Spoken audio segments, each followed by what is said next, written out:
O meu convidado de hoje é professor, filósofo, diretor-geral do Instituto Democratize, coordenador nacional do MTST, membro da Frente Povo Sem Medo e candidato em 2018 à presidência da República. Boa noite, Boulos. Boa noite, Haddad. Tudo bem? Como é que você está? Satisfação estar aqui contigo. Muito bom. Deixa eu começar com um dado biográfico para eu entender como é que você se situa, né? Você é formado pela Universidade de São Paulo, se eu não estou enganado, Sim. em filosofia, e você é coordenador de um movimento importante, de um movimento social importante ligado à área de moradia. Como é que se estabeleceu essa conexão? Como é que você migrou, ou não, porque você permanece professor, mas como é que você abriu os olhos para a realidade social brasileira e se interessou a ponto de liderar um movimento dessa expressão? Olha, Haddad, primeiro, desde muito jovem, né, eu comecei a me interessar pela luta social. Né? Moleque, no Grêmio Estudantil, na escola secundarista, e meio que abri o olho para a realidade social brasileira, porque é uma questão de ter olhos para ver. A desigualdade no Brasil é uma coisa tão escancarada, está tão expressa em cada esquina, em cada passo que a gente dá, que acho que a pergunta, às vezes, que a gente não se faz é como as pessoas não se indignam. E, às vezes, quando alguém se indigna e fala isso como sentido de vida, é que é um caso à parte. Né? Isso talvez já seja um pouco sintoma de uma crise ética, de um buraco que a nossa sociedade vive, né? De ver tanta gente, uma criança no semáforo, de ver alguém jogado no meio da rua sem casa, e isso ser naturalizado. Foram vários momentos, várias situações que eu presenciando, vim de uma família de classe média, meus pais são médicos, em que eu comecei a falar, tem que fazer alguma coisa em relação a isso, não dá, né? Não dá, é muito brutal. Né? E como é que aconteceu esse passo? Meu primeiro passo que eu encontrei, falei, eu estava na escola, eu resolvi estudar numa escola pública, estudava numa escola particular, ensino médio, falei, não, vou estudar numa escola pública. E fui estudar numa escola pública, fui atuar no Grêmio Estudantil da escola, comecei a atuar no movimento estudantil, entrei nessa época para a Juventude Comunista e tomei contato com outros movimentos. E uma coisa que me incomodou muito, e ainda me incomoda um pouco em parte da esquerda, é uma tendência enorme para falar da realidade do povo, falar em nome do povo, mas muitas vezes não viver e não estar lá para conferir essa realidade. E eu fui, primeiro, o Movimento Sem Terra naquela época estava numa ascensão muito forte, fazendo a Marcha Nacional, isso era 1997, 1998, e organizava nas escolas doações para o Movimento Sem Terra e tal, e um pouco depois disso, o MTST entrou na cidade de São Paulo, né, na região metropolitana de São Paulo. Isso foi já em 2001. Aí eu fui para uma ocupação em Guarulhos, vi o potencial que tinha aquilo, a autenticidade. Você lembra de alguma liderança da época que te chamou a atenção? Tinha muitas lideranças que vinham. Tinha o Jota, era um amigo meu, foi uma liderança, um dos fundadores do MTST, o Zezito, tinham várias lideranças. Aqui em São Paulo? Todos daqui de São Paulo, né, que estavam na linha de frente daquela luta no momento. E aí eu decidi, isso pouco depois, em 2002, numa ocupação em Osasco, eu decidi morar numa ocupação. E montei meu barraco, fiquei morando na ocupação, e aí... Começa a tua militância assim? Estou há 18 anos no MTST. Eu gostaria que você explicasse um pouco a lógica do movimento de moradia, porque as pessoas, até pelo discurso oficial atual, você tem um governo muito antipático a qualquer gesto de resistência social, a qualquer luta por direitos. É um governo que, declaradamente, eu não estou nem aqui maldizendo, eu estou dizendo que é da característica do atual governo. Como é que o movimento de moradia se organiza na prática? Como é que ele interfere na realidade, com quais objetivos? Como é que ele garante a democracia interna para que não haja caciques, aproveitadores? Como é que isso acontece? Esse é um ponto importante, Haddad, porque se você olhar hoje nas redes, e as redes se tornaram grandes propulsoras de um novo tipo de comunicação, mas, por outro lado, também grandes propulsoras de fake news, de mentiras. o que se tem é, o Boulos, o MTST, vai invadir tua casa. Né? Esse movimento aí, eles vão tomar o que é teu. É uma turma vagabunda que não trabalha, quer tomar o que é dos outros.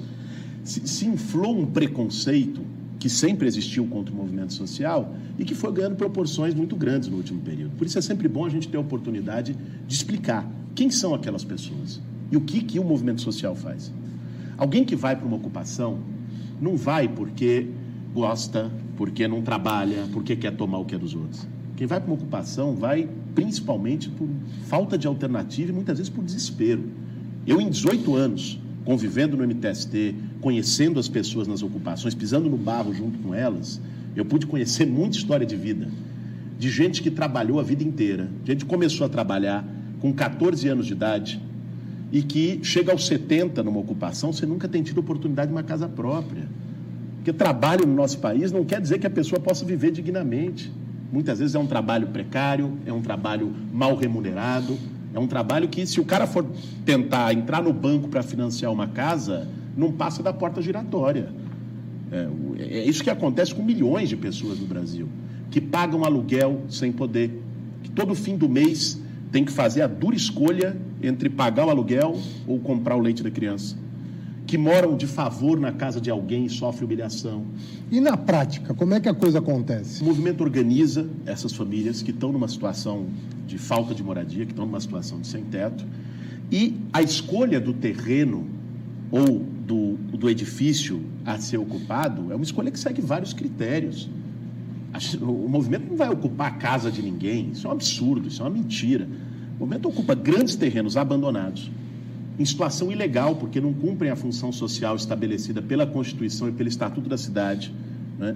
Terrenos que muitas vezes devem milhões ao poder público, que não pagam sequer o seu IPTU, que estão ali para especulação imobiliária, né? Não cumprem plano diretor, não cumprem nenhum regramento urbano, e a área ocupada, né, nesse sentido, é para pressionar o poder público para destiná-la, conforme o Estatuto da Cidade, a legislação existente, destiná-la para moradia popular. Ou seja, no fundo é um movimento para que se cumpra a lei. Exatamente. É o contrário. O movimento é esse, porque a lei no Brasil, Haddad, você sabe bem disso, tem lei que pega e que não pega.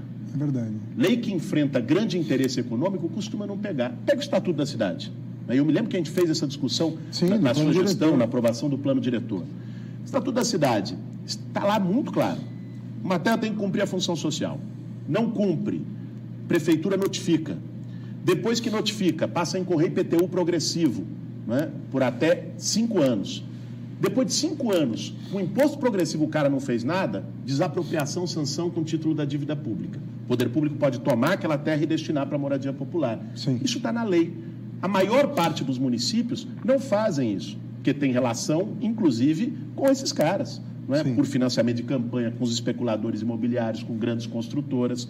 Né? Eu me lembro na aprovação do plano diretor que na sua gestão se fez uma ampla notificação desses terrenos para que se começasse a correr o prazo, coisa que não tinha sido feita. Como é que você vê a luta social nesse próximo período, em que inclusive tem um movimento de criminalização do movimento social? Ou seja, falta dinheiro para subsídio de um lado e o governo não aponta nenhuma solução para o problema, a não ser a criminalização. Como é que resolve essa contradição? Vamos lá, Haddad. Primeiro, já houve um aumento do déficit habitacional como decorrência do esvaziamento de política pública de habitação. Porque isso não começou agora com esse desgoverno do Bolsonaro. Michel Temer veio fazendo isso e, sejamos justos, desde 2015, quando o Levi inicia um ajuste fiscal no governo da Dilma, você já teve uma redução drástica no investimento da faixa 1. O Temer com o Meirelles levam isso ao extremo, pão e água, e o Bolsonaro praticamente acaba. Né? Esse é o cenário que nós temos, de um declínio do investimento público em habitação, que passou a depender, desde 2009, quando o Lula cria o Minha Casa Minha Vida, muito do governo federal. Né? E os programas municipais e estaduais se tornaram complementares ao governo federal. Os dados estão aí. Saiu já da FGV o levantamento do déficit habitacional. Nós chegamos no maior déficit dos últimos 10 anos, 7.800.000 famílias déficit habitacional. Esse número é o último, é o mais recente. Saiu há 2 meses atrás, um estudo da Fundação Getúlio Vargas. Você tem um dado que foi levantado, saiu uma matéria na Folha de São Paulo semana passada, do crescimento da população em situação de rua em São Paulo. Né? Cresceu 66% a população em situação de rua, identificada em situação de rua em São Paulo. É dado oficial da prefeitura, ninguém está inventando. Né?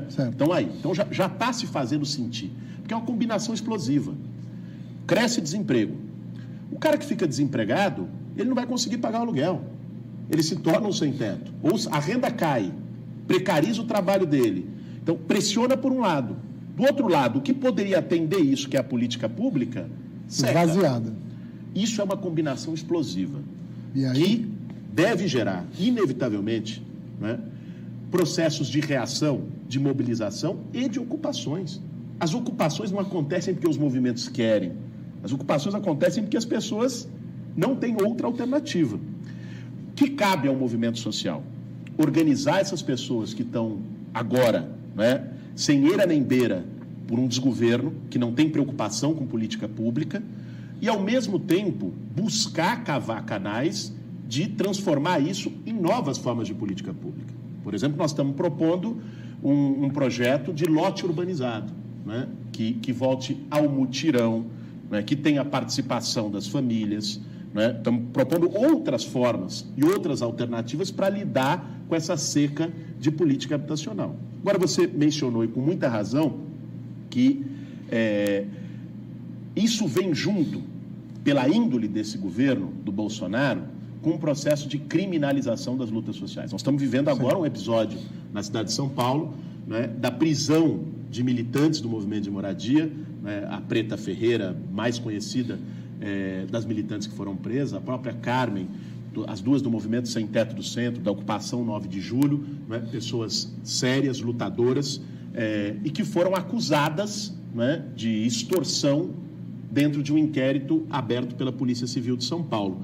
Sabendo que, é evidente, esse inquérito foi aberto a partir daquela tragédia anunciada, mas que ocorreu no Largo do Paissandu ano passado, no dia 1º de maio.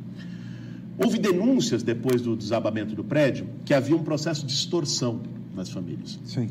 E nós sabemos muito bem, oportunista tem em todo canto. Outro dia eu estava num debate, vieram me perguntar, mas tem gente no movimento sem teto que explora, que é oportunista, que é aproveitador? Eu não conheço nenhum lugar que não tenha.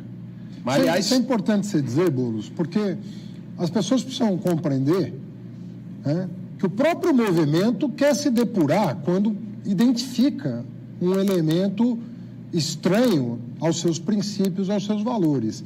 Como é que isso acontece? Agora, ao mesmo tempo, Haddad, eu acho que a gente também não pode aceitar um flagelo do movimento de moradia, porque tem muito mais oportunista por metro quadrado nesse país, no Congresso Nacional, do que em qualquer ocupação, qualquer movimento social do Brasil. Então, tem em todo canto. E nem por isso você defende fechar o Congresso Nacional. No judiciário, né, como o Intercept está mostrando, né, do que no movimento social de moradia. E nem por isso nós vamos ser contra uma instituição. Então, você tem que saber respeitar o movimento e separar o joio do trigo. Então, o que está sendo feito neste inquérito que prendeu a Preta, na minha opinião? O que está sendo feito é pegar uma situação, né, de um caso, de uma denúncia, lá no Largo do Paissandu, em que você pega um oportunista e estender isso para outros casos, como se todo mundo e todas essas lideranças fossem oportunistas. Esse é um processo de criminalização, sim, que desvirtua um problema real que precisa ser combatido e acaba não separando o joio do trigo e pegando pessoas que são lutadoras que não deveriam estar presas. Você vê indícios de que podem se aproveitar disso para estender. Nós estamos vendo e criminalizar. A Preta Ferreira, a própria Carmen, eu as conheço, né? E não conheço nada que as desabone. Até onde eu sei, são pessoas muito sérias, lutadoras, que defendem uma causa, e no caso da Preta, está presa injustamente nesse momento, nessa generalização indevida. Você tem medo do governo, Boulos? Você tem receio que... Medo talvez seja uma palavra forte demais para alguém que é uma liderança como você, mas você tem receio... Sem medo. Você tem receio de que isso possa te atingir a você ou a pessoas próximas a você de maneira injusta, de maneira arbitrária? Você tem receio do crescimento do arbítrio no Brasil? Olha, eu acho que quem não estiver preocupado com isso não está entendendo o que está acontecendo. Não só a lideranças de movimento social, mas a lideranças políticas. Nós temos o Lula preso como resultado de um processo arbitrário, né, que aqui cada dia fica mais claro. É impressionante, Haddad, como esse escândalo do The Intercept, que em qualquer parte do mundo a atuação parcial de um juiz comprovada, né, de um juiz fazendo conluio com a acusação para prender uma pessoa, atuando como assessor de imprensa da acusação, atuando como conselheiro da acusação, né? Esse cidadão, se fosse ministro da Justiça em qualquer parte, já teria caído. E se um ex-presidente da República tivesse sido preso neste processo de conluio em qualquer outra parte, já teria sido libertado. É impressionante o grau de anomia democrática que nós temos hoje no Brasil, que faz com que o Lula continue preso, com que as cortes superiores não tenham pego todos os fatos que estão à mesa e liberado o Lula, e que faz com que o Moro continue ministro da Justiça. É sinal da crise democrática que a gente vive. Boulos, eu acho estranho, eu queria a tua opinião. O que está acontecendo no Brasil? Na tua opinião, eu não estou aqui para dar a minha, eu estou aqui para ouvir a tua. O que explica esse processo? Sabe a verdade? Acho que muitas vezes a gente se perguntou, eu me perguntei, no processo eleitoral, nós vivemos esse processo eleitoral como parte ativa, mas depois do processo eleitoral, quer dizer, como é que a gente chegou a esse ponto? Como é que um cidadão, esse capitão da reserva, defensor da ditadura militar, que exalta torturadores, que dizia na campanha eleitoral, num país como o nosso, que o trabalhador ia ter que escolher entre emprego e direitos. Como é que um cara desse vira presidente da República, né, e consegue levar um clamor de setores da sociedade para defendê-lo e para continuar apoiando o seu governo, mesmo depois desses 6 meses desastrosos? Eu acho que foi um encontro de crises. Sabe que, num dado momento, eu cheguei a pensar, será que o Brasil guinou tanto para a extrema-direita, para o fascismo? Será que nós estamos nisso? Teve um fato que me ajudou a entender um pouco a situação. Alguns dias antes do primeiro turno da eleição, eu estava chegando em casa, depois daquele debate que nós fomos no Rio, na TV Globo. Faltava um dia para a eleição. Eu tinha feito campanha, estava chegando em casa, parei o carro no semáforo, à noite, na estrada do Campo Limpo. E aí tinha um jovem no carro do lado, me reconheceu, bateu no vidro, pediu para eu baixar. Eu baixei o vidro, ele falou, você é o Boulos? Eu falei, eu sou o Boulos. Eu gosto do que você falou, você botou o dedo na ferida, você foi bem no debate, gostei do que você falou. Se eu não fosse votar no Bolsonaro, eu votava em você. Aí eu pensei, na hora eu fiquei, puto, o que é isso? Eu pensei, falei, o que tinha ali? Esse moleque, esse jovem, não era fascista, não era de extrema direita, era um jovem da periferia de São Paulo, pobre. Né? O que passou na cabeça dele e de outras milhões de pessoas para sustentar e levar essa onda? Eu acho que, de um lado, teve o resultado da crise econômica, que vem desde 2008, que foi se aprofundando a partir de 2014, 2015, sobretudo, como opção de ajuste fiscal, que foi deixando as pessoas desesperançosas em relação ao futuro, Haddad. Eu encontrei uma senhora lá em Recife, na campanha, também numa palafita, que me disse, antes eu tinha certeza que meu filho ia viver melhor que eu. Hoje eu não sei o que vai acontecer a semana que vem. As pessoas começaram a perceber que o castelo caiu. Né? Assim, e eu acho que um recado que a crise de 2008 deu para o mundo todo, que essa onda de extrema-direita não foi só aqui, foi um recado, olha, agora, nessa nova fase do capitalismo, não tem lugar para todos. Foi um desencanto em relação a perspectivas que tinham sido geradas. Mas junta essa crise econômica com uma crise política de representação, com as pessoas não se sentindo representadas pelo sistema político, que também é um fenômeno internacional, em certa medida. Você pega o 15M na Espanha, os processos na Turquia, você pega o que foi com todas as complexidades, Itália, né? E contradições também em junho de 2013 aqui. Tinha ali também um caldo de adiante política, de insatisfação com tudo e com todos, né? Itália, e esses processos que olha, não nos representam, né?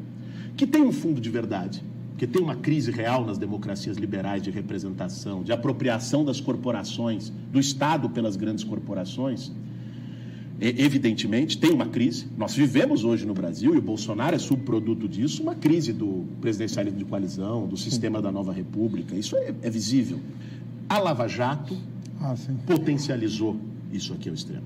Né? A Lava Jato gerou e potencializou o sentimento de antipolítica, de rejeição à política, que o Bolsonaro se apresentou, criou condições para que aparecesse um cara como o salvador da pátria, né? Um cara que botasse ordem na casa. Aí você junta essa crise econômica, crise política, com o surto de violência urbana no país, que queria uma mão dura, alguém que dissesse que vai dar arma, que vai prender, matar bandido. Tudo isso foi criando um caldo para um cidadão como esse virar presidente da República. Não é, pura e simplesmente, um giro ideológico para a extrema-direita. Acho que isso seria um erro e não nos ajudaria a pensar o que a gente tem que fazer agora, os desafios que nós temos, que não é o desafio de lidar com 57 milhões de fascistas. Nós não temos isso no Brasil, né? Agora, Boulos, o que ele representa desse nosso passado que volta com força, aparentemente, e o que ele é expressão de um contexto global de crise do capitalismo internacional? Eu acho que o Bolsonaro é resultado de múltiplos fatores, né? de um encontro infeliz de circunstâncias, aquilo que o Maquiavel chamava da fortuna na história, né? Pega esse fenômeno internacional da crise econômica, da crise política, pega, evidentemente, a retirada do Lula do processo eleitoral de maneira arbitrária, pega o fato da violência urbana ter uma explosão, o último Atlas da Violência, 65 mil homicídios em 2017, né, que foi o dado mais recente que nós temos.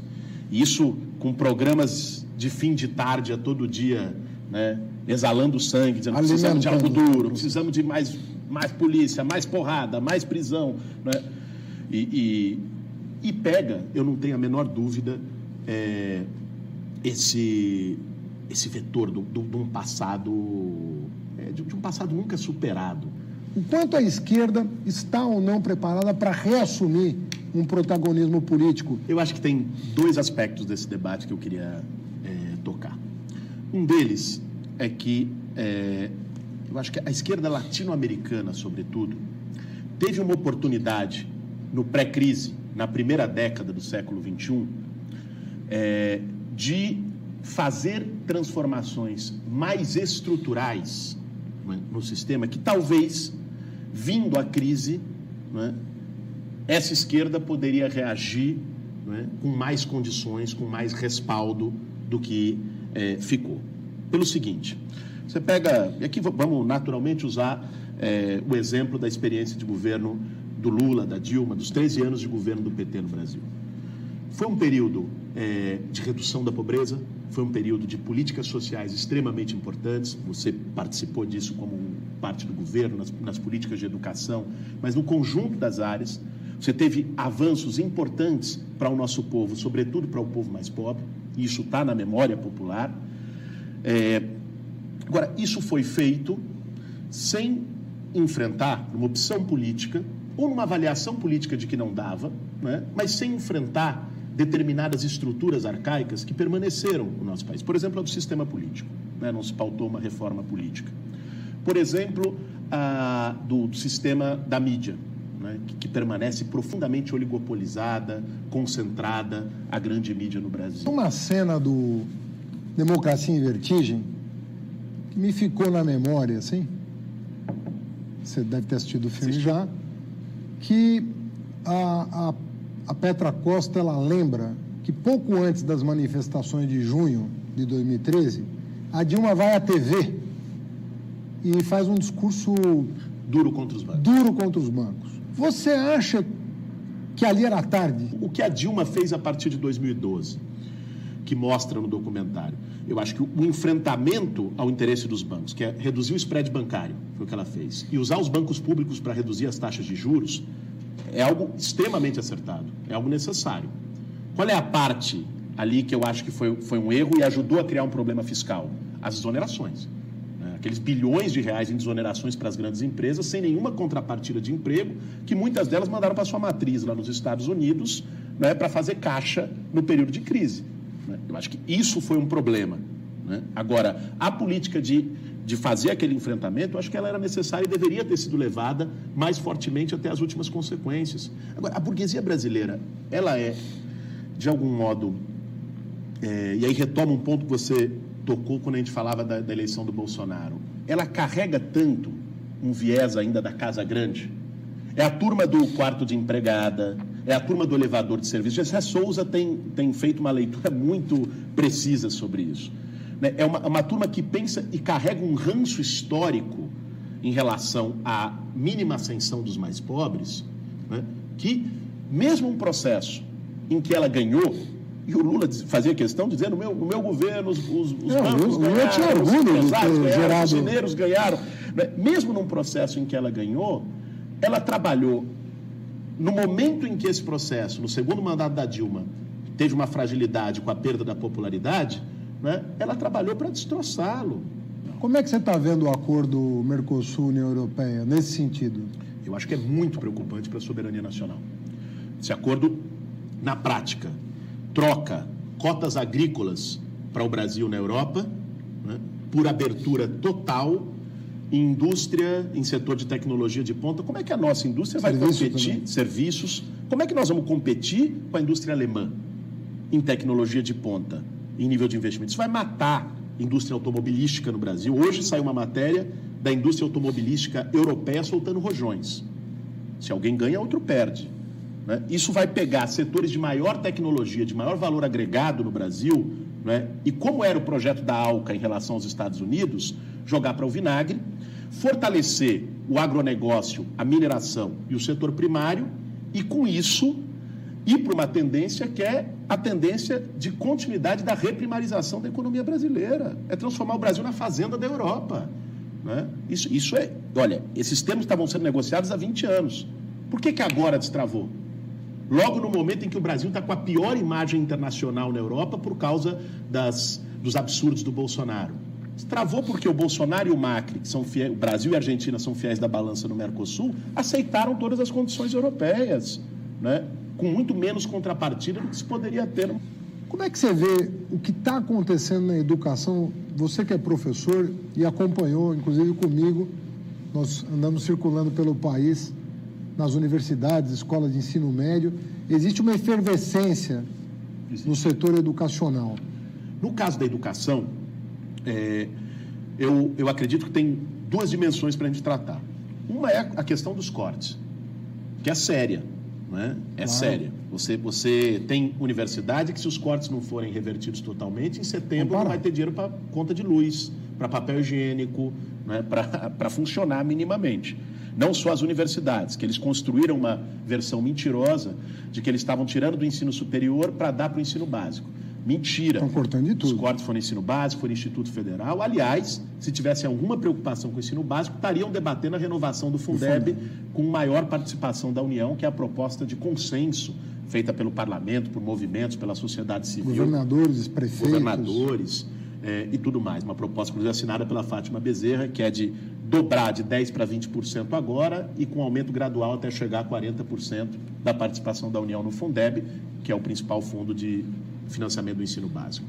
Então, você tem um sucateamento que mostra um descaso pela educação, um desprezo pela educação pública, sobretudo para o ensino superior, que é aquela turma que acha que educação tem que ensinar a ler, escrever e contar. Isso foi dito pelo Bolsonaro e pelo atual ministro. Mas você tem uma outra dimensão que também está em disputa agora e que eu percebi que está... Quando fiz o giro pelo Brasil, fui para 15 estados, mais de 25 instituições de ensino, conversando com a juventude, com os professores e ouvindo, não foi só os cortes. O que levou aquele verdadeiro levante no mês de maio da educação foi uma disputa sobre o sentido da educação brasileira. Claro. Né? Que projeto de educação a gente quer? Uma educação... Não é só dinheiro, é dinheiro e projeto pedagógico. Claro. Quer dizer, é uma educação que forme uma engrenagenzinha para o mercado de trabalho, ou uma educação que forme para a vida, para a cidadania, com espírito crítico. Né? A gente quer Weintraub ou Paulo Freire? Esse é o debate que está colocado hoje, de algum modo, que eles colocaram, porque esse debate não estava colocado. Eles colocaram o debate de uma regressão, o Olavo de Carvalho, ideologia, essas besteiras todas que eles atribuem no debate educacional. Boulos, muito prazer em ter você aqui. Satisfação. Uma honra conversar com você. A gente poderia conversar por mais umas horas ou alguns dias até com o Boulos. O nosso tempo está esgotado e eu quero agradecer muito ao Guilherme Boulos o privilégio dessa conversa e semana que vem tem mais. Um abraço para você.